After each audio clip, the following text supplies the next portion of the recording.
नमस्कार दोस्तों, आप सभी का स्वागत है हमारे चैनल बेस्ट इंस्पायर्ड में। दोस्तों, एक नगर में एक महान बौद्ध भिक्षु रहा करते थे। वह बहुत ज्ञानी थे और बहुत ही शांत स्वभाव के थे और उनकी यह बात ही उनकी विशेषता भी थी। एक बार की बात है, बौद्ध भिक्षु नगर वासियों को उपदेश दे रहे थे। बौद्ध भिक्षु कह रहे थे कि शब्दों में जीवन बदलने की शक्ति होती है। अपने शब्दों से जीवन बदलो।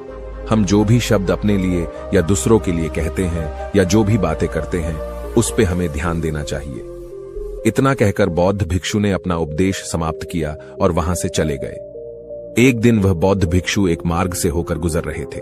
उसी मार्ग से एक युवक होकर गुजर रहा था।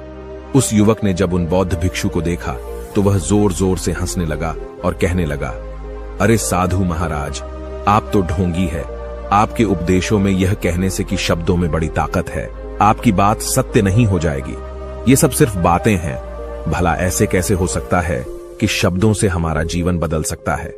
उस युवक की सारी बातें उन भिक्षुओं ने ध्यानपूर्वक सुनी और उसके बाद वह मुस्कुराते हुए उस युवक से कहते हैं, बेटा, नाद से ही तो यह दुनिया प्रकट हुई है और अच्छे शब्दों के पीछे भी नाद ही होता है जो पूरा जीवन बदल देता है। वह बौद्ध भिक्षु उस युवक से कहते हैं, देखो, मैं तुम्हें अपने अनुभव से बता रहा हूं, लेकिन फिर भी तुम्हें यकीन न हो तो तुम इसे खुद आजमा कर देख सकते हो। उन बौद्ध भिक्षु की यह बात सुनकर युवक थोड़ा सा गंभीर हो गया। उसने काफी देर सोच विचार किया और उसके बाद उन बौद्ध भिक्षु से कहता है, हे गुरुवर, अगर ऐसी बात है तो आप मेरे साथ चलिए। मेरा छोटा भाई है जिसकी उम्र करीब 25 वर्ष है और उसे न जाने क्या हुआ है।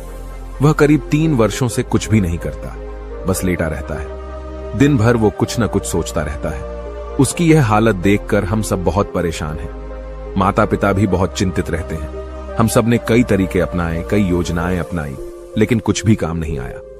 हमने कई बार उससे बात करने तक की कोशिश की, लेकिन वह हमसे कुछ भी नहीं कहता। परिवार का हर एक सदस्य पूरी तरह से थक चुका है, हार चुका है। आखिर वह क्या करना चाहता है, किसी को कुछ नहीं पता। तो हमारे शब्दों से उसका जीवन क्यों नहीं बदला? और जैसा कि आप कह रहे हैं कि शब्द सचमुच जीवन बदल सकते हैं, तो क्या आप मेरी मदद करेंगे? इस पर बौद्ध भिक्षु मुस्कुराते हुए उस युवक के साथ चल पड़ते हैं। वह युवक उन बौद्ध भिक्षु को एक खेत में ले जाता है और अपने भाई की तरफ इशारा करके कहता है, हे गुरुवर, यही मेरा भाई है जो पूरे गांव में आलस और मक्कारी के लिए मशहूर है। आप कहते हैं कि शब्दों में वह शक्ति है जो हमारा जीवन बदल सकती है।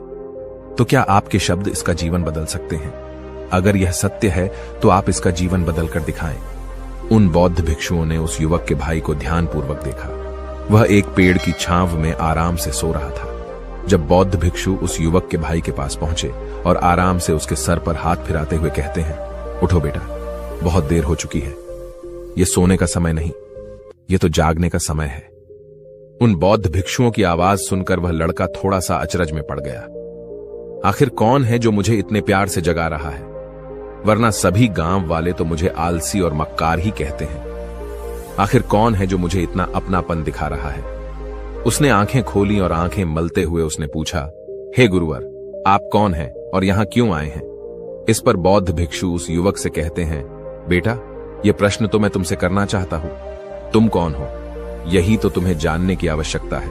उन बौद्ध भिक्षुओं की बात सुनकर वह लड़का जोर से हंस पड़ता है और कहता है, हे गुरुवर, यदि आपको मेरे बारे में जानना है तो जाइए और गांव के किसी भी सदस्य से पूछ लीजिए। आपको पता चल जाएगा कि मैं कौन हूं। आपसे हर कोई यही कहेगा कि वह तो आलसी है, मक्कार है, तरह तरह के ताने सुनाएंगे, तरह तरह की बातें कहेंगे। इससे आपको यह जरूर यकीन हो जाएगा और आपको यह पता भी चल जाएगा कि मैं कौन हूं। तभी बौद्ध भिक्षु मुस्कुराते हुए उस लड़के से कहते हैं, सबसे पहले मेरी यह बात सुन लो। मेहनती इंसान के खुद के शब्द उसे अंदर तक चोट पहुंचाते हैं, इसलिए कभी भी अपने आप को कोसो मत। अपने शब्दों को सुधारो। और मेरी यह दूसरी बात भी सुन लो। मैंने उन गांव वालों से नहीं पूछा कि तुम कौन हो, मैं तुमसे पूछ रहा हूं कि तुम कौन हो, लेकिन तुमने तो अपनी आदतें मुझे बताई। आलस तुम्हारी पहचान नहीं, तुम्हारी आदत हो सकती है, और इंसान नहीं, उनकी आदतें खराब होती हैं। इसलिए बेटा, तुम आलसी और मक्कार नहीं हो, यह तो तुम्हारी आदत है। बस इतनी सी बात है जो गांव वाले नहीं समझ सकते। ये सारी बातें सुनकर वो लड़का थोड़ा सा आश्चर्यचकित रह गया, क्योंकि गांव वाले हमेशा उसे मक्कार, आलसी और तरह तरह के ताने ही सुनाया करते थे। उन बौद्ध भिक्षुओं की यह बात सुनकर उस लड़के की आंखों में आंसू आ गए। वह तुरंत ही दोनों हाथ जोड़कर उन बौद्ध भिक्षु के चरणों में गिर पड़ा और उनसे कहने लगा, आप सत्य कहते हैं, यह मेरी आदत ही है और मैं इस आदत से बहुत परेशान हूं। मैंने बहुत कोशिशें भी की, लाख उपाय किए, लेकिन मैं अपनी इस आदत से छुटकारा ना पा सका। इन आदतों से बाहर आना बहुत कठिन है। मैंने कई बार आलस छोड़ने का प्रयास तक किया, पूरी कोशिश भी की, लेकिन कोई लाभ नहीं हुआ। मैं जब भी कोई कार्य करने की कोशिश करता हूं तो पता नहीं क्यों मेरा मन कहीं और भागने लगता है। मेरा दिमाग किसी और दिशा में काम करने लगता है और मैं उस काम पर ध्यान ही नहीं दे पाता। मैं क्या करूं, कैसे करूं, मुझे कुछ भी समझ नहीं आता। जब भी मैं किताबें पढ़ने की कोशिश करता हूं तो मुझे नींद आने लगती है। मन में एक अजीब सा दर्द महसूस होता है। ऐसा लगता है कि मेरा जीवन यूं ही व्यर्थ जा रहा है और जब मैं इस दर्द को बर्दाश्त नहीं कर पाता तो मैं सो जाता हूं, ताकि जब मैं उठूं तो मुझे दर्द न महसूस हो। और अब तो मुझे यह भी यकीन हो चुका है कि मैं इन आदतों से नहीं निकल सकता। ये आदतें मुझे नहीं छोड़ने वाली।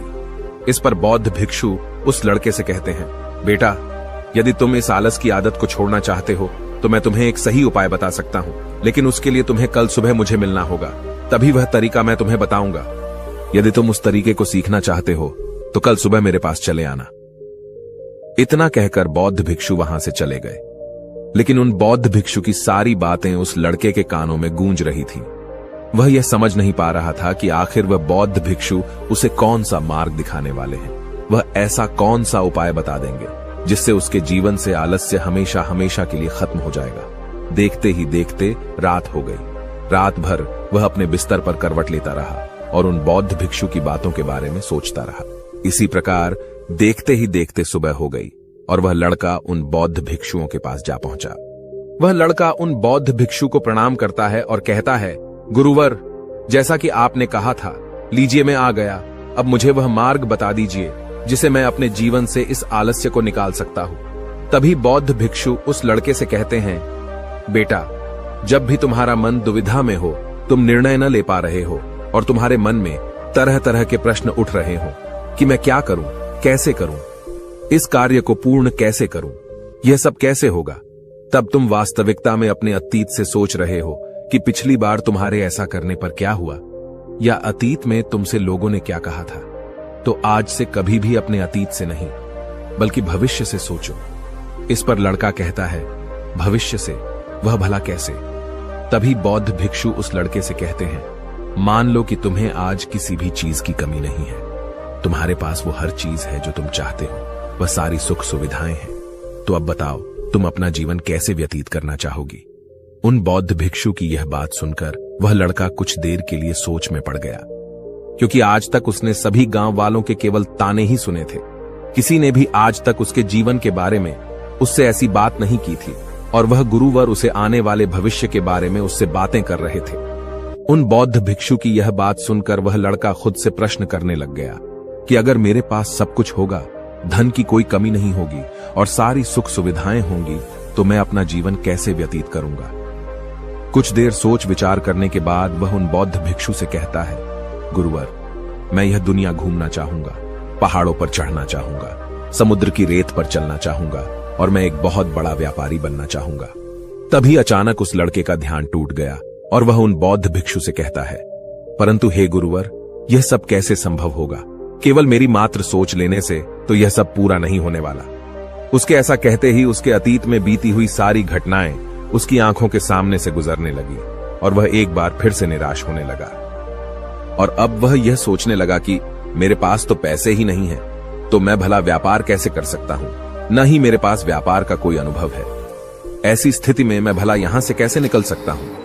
उस लड़के के इस प्रश्न का जवाब देते हुए वह बौद्ध भिक्षु उस लड़के से कहते हैं, भंते, हर रात में सोने से पहले तुम हर दिन अपना लक्ष्य एक कागज पर लिखो और सुबह उठकर सबसे पहले उस लक्ष्य को देखो और सोचो कि उस लक्ष्य को पाने के लिए तुम आज क्या कर सकते हो, और जो भी तुमने उस कागज पर लिखा होगा उस कार्य को उसी दिन पूरा करने की हर मुमकिन कोशिश करो। इस पर वह लड़का कहता है, ठीक है, आप सच कह रहे हैं, लेकिन जब मैं बहुत सोचने लगता हूं तो मेरा मन बेचैन होने लगता है और मन में तरह तरह के विचार उठने लगते हैं और इन विचारों को शांत करने के लिए मैं सो जाता हूं। ताकि वह विचार मुझे परेशान न कर पाए। उस लड़के की इस समस्या का समाधान करते हुए वह बौद्ध भिक्षु उस लड़के से कहते हैं, बेटा, अंतर्मन की चाल को पकड़ो और शब्दों की मदद से नया भविष्य बनाओ। तभी लड़का कहता है, हे गुरुवर, आप क्या कहना चाहते हैं? मैं आपकी बात समझ नहीं पा रहा। इस पर बौद्ध भिक्षु मुस्कुराते हुए कहते हैं, बेटा, कैसे होगा? यह जो सवाल है, यह सवाल नहीं बल्कि एक डर है जो तुम्हारे अंतर्मन में बैठा हुआ है, जो तुम्हें अगला कदम लेने से रोक रहा है, तुम्हें कदम आगे बढ़ाने से रोक रहा है। यदि तुम वास्तविकता देखो तो किसी को भी नहीं पता होता कि वह कार्य कैसे होगा, लेकिन एक इंसान जब दृढ़ निश्चय कर लेता है तो वह अपने उद्देश्य को सामने रखकर लगातार प्रयास करता रहता है और वह अपनी सफलता प्राप्त कर ही लेता है। तभी वो लड़का उन बौद्ध भिक्षु से कहता है कि हे गुरुवर, अगर ऐसी बात है तो मन में बार बार चिंता क्यों होती है? मन बार बार बेचैन क्यों हो उठता है? इस पर बौद्ध भिक्षु कहते हैं, बेटा, क्योंकि तुम्हें डर है कि तुम कमजोर हो। तुम्हारे अंतर्मन में बैठा है कि तुम में कुछ कमी है, तुम किसी काम के नहीं हो, और यही कारण है कि तुम कोशिश करने से डरते हो, क्योंकि तुम्हारा अंतर्मन हमेशा तुम्हें रोकता रहता है। जब भी तो कोई कार्य शुरू करना चाहते हो, तुम्हारा मन तुमसे पहले कह देता है, इससे आगे मत बढ़ना, अन्यथा तुम हार जाओगे, और इसी कारण तुम्हें चिंता होने लगती है, तुम्हारा मन बेचैन होने लगता है। तभी वो लड़का कहता है, गुरुदेव, आपने जो कुछ भी कहा वो बिल्कुल सत्य है, लेकिन अब आप ही मुझे बताइए कि मैं इस परेशानी से बाहर कैसे निकलूं? इसका जवाब देते हुए वो बौद्ध भिक्षु उस लड़के से कहते हैं, बेटा, इस समस्या का समाधान बहुत ही आसान और सरल है। तुमने देखा होगा कि अक्सर ही हम अपने आप को दोष देते रहते हैं, अपने आप को तरह तरह के अपशब्द कहते रहते हैं जो हमारे अंतर्मन में जाकर बैठ जाते हैं और वही हमें आगे बढ़ने से रोकते हैं। और इन शब्दों का हम पर बहुत गहरा प्रभाव भी पड़ता है, क्योंकि जैसा हम खुद से कहते हैं, जैसा हम पूरी भावनाओं के साथ सोचते हैं, हम वैसा ही बनते चले जाते हैं। इसलिए यदि तुम खुद को बदलना चाहते हो तो कि तुम भी काबिल बन सको, तो तुम्हें अपने अंतर्मन को नए संदेश देने की जरूरत है, जैसे कि मेरे शरीर का हर एक कण, हर एक हिस्सा, हर एक विचार शांति और ऊर्जा से भरा हुआ है। मैं दृढ़ संकल्प और आत्मविश्वास के साथ हर दिन के लक्ष्यों को पूरा करता हूं। मैं अपने कमजोरी को अभ्यास में बदलता हूं, चिंता को ध्यान में बदलता हूं। मैं उत्साह और ऊर्जा से भरा हुआ हूं, लगातार अपने लक्ष्यों पर काम करता हूं। ऐसे शब्द जब तुम खुद से कहोगे तो तुम शक्तिशाली महसूस करने लगोगे और तुम्हारी सारी चिंताएं खत्म होने लगेंगी, क्योंकि यही शब्दों की ताकत है। वह तुम वही बना देंगे जो तुम खुद से कहोगे। तुम जितनी भावना के साथ यह वाक्य बोलते हो, उसे महसूस करते हो, उतनी ही भावनाओं से यह शब्द तुम पर असर करना शुरू कर देंगे। धीरे धीरे यह शब्द तुम्हारे मन और व्यक्तित्व की सोच का हिस्सा बन जाएंगे। लेकिन मेरी एक बात याद रखना कि तुम्हारा अंतर्मन इतनी आसानी से हार नहीं मानने वाला। जब तुम आगे बढ़ोगे तो मौका मिलते ही वह तुम्हें पीछे खींचेगा। तुम्हारे अतीत के बीते हुए सारे कड़वे अनुभव तुम्हें याद दिलाएगा, ताकि तुम डर जाओ और एक बार फिर से अपने लक्ष्य का पीछा करना छोड़ दो। लेकिन तुम्हें इसकी चिंता नहीं करनी है। उन सकारात्मक शब्दों के कारण तुम्हारा मन सकारात्मक विचारों को स्वीकार करने लगेगा। आगे वह बौद्ध भिक्षु उस लड़के को चेतावनी देते हुए कहते हैं, मेरी एक बात और याद रखना कि तुम्हारा ध्यान आलस्य पर नहीं होना चाहिए, अर्थात तुम्हें कभी आलस नहीं मिटाना, बल्कि तुम्हें एक नए भविष्य का निर्माण करना है, एक नए व्यक्तित्व का निर्माण करना है। तुम्हारा पूरा ध्यान केवल इस पर ही होना चाहिए। उन बौद्ध भिक्षुओं की बात सुनकर लड़का कहता है, ठीक है गुरुवर, आप जैसा कहते हैं मैं वैसा ही करूंगा। तभी वह बौद्ध भिक्षु उस लड़के से कहते हैं, बेटा, अभी तो मैं इस गांव से जा रहा हूं, लेकिन कुछ सालों के बाद मैं वापस आऊंगा। इतना कहकर बौद्ध भिक्षु वहां से चले गए और वह लड़का अपने घर लौट गया। लेकिन अब उस लड़के के मन में तरह तरह के विचार चल रहे थे। वह लड़का यह सोच रहा था कि अगर मैं अपनी मनपसंद जिंदगी जीने लगूंगा, अगर मैं दुनिया घूमने लगा, नए लोगों से मिलने लगा और अपनी पसंद का काम करने लगा, तो मेरी जिंदगी कैसी होगी। उस बात को ध्यान करके उसने एक कागज पर अपना लक्ष्य लिखा और लिखकर सो गया। अगली सुबह जब उसकी आंखें खुली तो उसने उस पेपर पर लिखा हुआ लक्ष्य एक बार दोहराया। उसके बाद वह कुछ देर के लिए शांत हो गया। तभी उसे उन बौद्ध भिक्षु की बात याद आई कि तुम अपने लक्ष्य के लिए आज क्या कर सकते हो। उसने खुद से सवाल किया कि मैं आज अपने इस लक्ष्य को प्राप्त करने के लिए क्या कर सकता हूं। तभी उसे एक बार फिर से उस पेपर की तरफ ध्यान दिया। उस पेपर पर लिखा था कि मैं बाजार जाता हूं और लोग व्यापार करने की कौन सी चीजें, कौन से सामान लेकर आते हैं।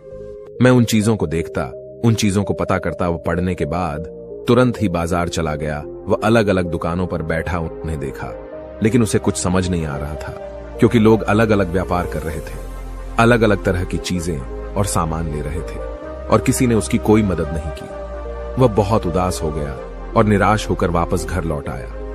तभी उस लड़के को उन बौद्ध भिक्षु की एक और बात याद आई। शब्दों में बहुत ताकत है और शब्द हमारा जीवन बदल सकते हैं। उसे वह सकारात्मक विचार याद आए। वह उन्हें सुबह शाम दोहराने लगा और अब से वह हर दिन ऐसा ही करता। देखते ही देखते 1 महीना बीत चुका था, लेकिन अब तक उसके जीवन में कोई बदलाव नहीं आया था। अब वह लड़का यह सोचकर निराश होने लगा था कि उसके जीवन में तो कुछ भी परिवर्तन नहीं हो रहा। लेकिन 1 महीने के बाद उसे महसूस हो रहा था कि वह पहले से अच्छा महसूस कर रहा है। उसका दिमाग अब अच्छी तरह से सोच पा रहा है। वह पहले से ज्यादा चलने फिरने लगा है। धीरे धीरे उसे समझ में आने लगा कि जो लोग आगे बढ़ते हैं, महान काम करते हैं, उनकी सोच में कितना अंतर होता है। वे लोग हमेशा शक्तिशाली विचार सोचते हैं। दूसरों की छोटी सोच और डर से वह कभी प्रभावित नहीं होते।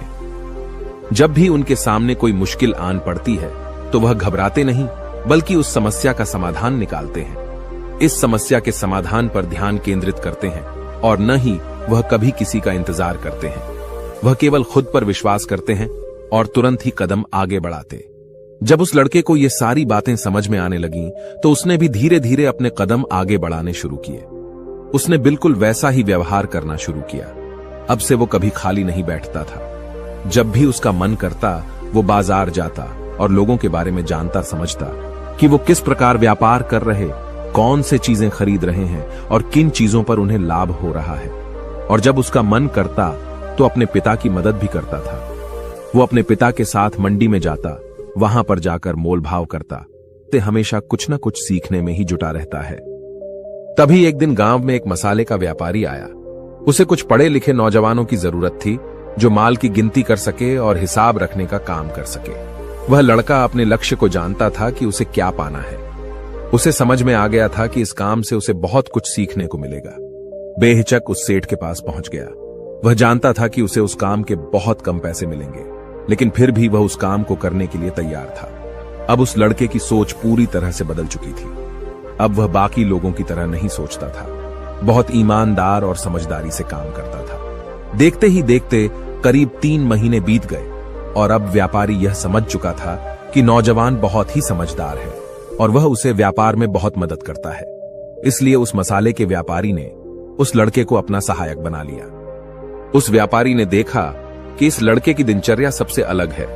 ये हर दिन पढ़ता है, लिखता है, सुबह उठकर ध्यान करता है, नई चीजें सीखता है।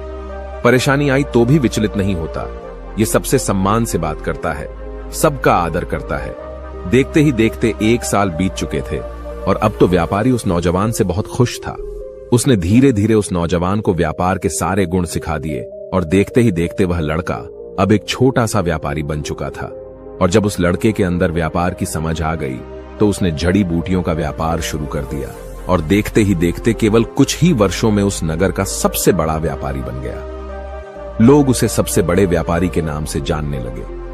उसकी नाम दूर दूर तक फैलने लगा। करीब 5 वर्षों बाद जब वह वापस अपने घर लौटा तो लोग बहुत हैरान थे। उसे देखकर लोग बहुत अचंभित थे। उसके सारे जानने वालों ने उस लड़के से पूछा, तुम इतना कैसे बदल गए? तब उसने कहा, उन गुरु ने सच ही कहा था, शब्दों से हम जीवन बदल सकते हैं। वैसे आपने आज के इस वीडियो से क्या सीखा हो, मुझे आप कमेंट में जरूर बताइएगा। इसी के साथ में उम्मीद है कि आपको आज की ये वीडियो जरूर पसंद आई होगी। तो इस वीडियो को लाइक और अपने दोस्तों के साथ शेयर भी जरूर कीजिएगा और हमें ऐसे ही सपोर्ट करने के लिए चैनल को सब्सक्राइब जरूर दबा दीजिएगा। तो चलिए फिर मिलते हैं अगली वीडियो में। तब तक के लिए अपना ख्याल रखें। धन्यवाद और नमो बुद्धाय।